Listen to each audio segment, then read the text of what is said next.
Hi everyone, it's Christopher, Mono County Library Director and co-host of the Oxygen Starved podcast, and I'm here with Book Talk Friday, two great library books for you to check out.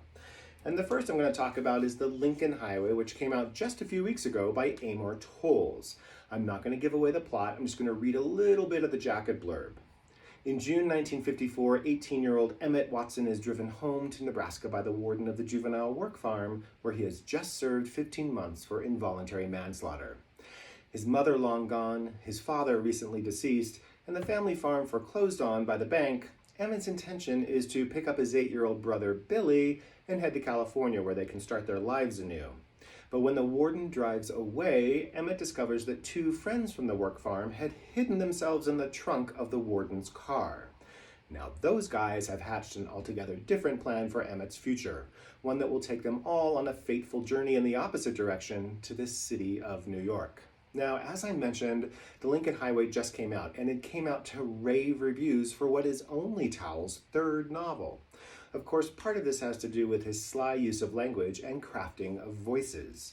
For instance, when Emmett's two stowaway friends, Duchess and Wooly, turn up, the story shifts to Duchess's narrator, and within a page you have the shape of his character.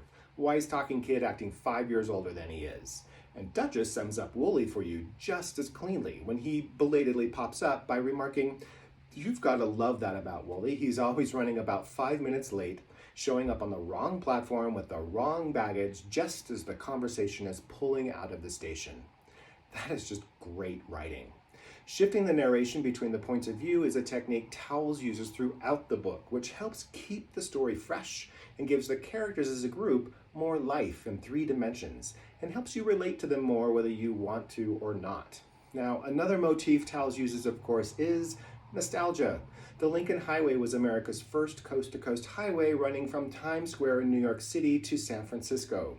He introduces in that first chapter that Emmett has a .48 Studebaker. With those clues, you know this is going to be a road trip through early 50s America, with references to Howard Johnson's, The Lone Ranger, Chef Boyardee's, illustrated paper placemats in roadside diners with Formica top tables. All these little details that place you in the 50s. Details that make this great historical fiction, but close enough in time to touch on our own memory banks and draw us in. Well, the story draws us in too in what Kirkus Reviews calls a remarkable blend of sweetness and doom. But I'm going to let you discover that for yourselves. Now, you'd understand coming-of-age adventure stories about young people in precarious situations are not new. And the granddaddy of them all, of course, is Mark Twain's Adventures of Huckleberry Finn, which came out in 1884.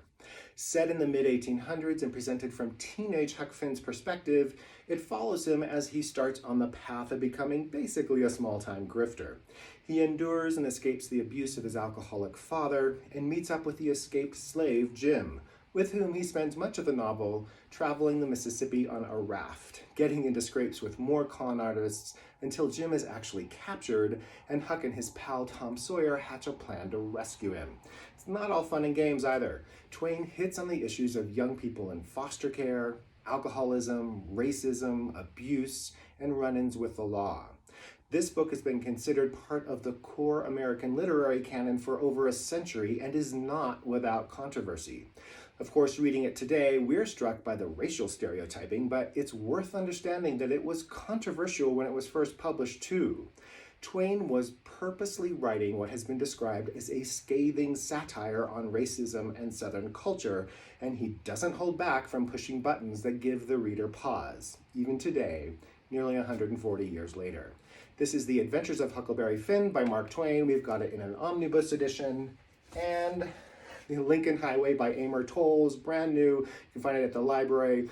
Both these are great books, both available at Mono County Libraries. Come in and grab them or find another great read. In the meantime, stay safe and happy reading.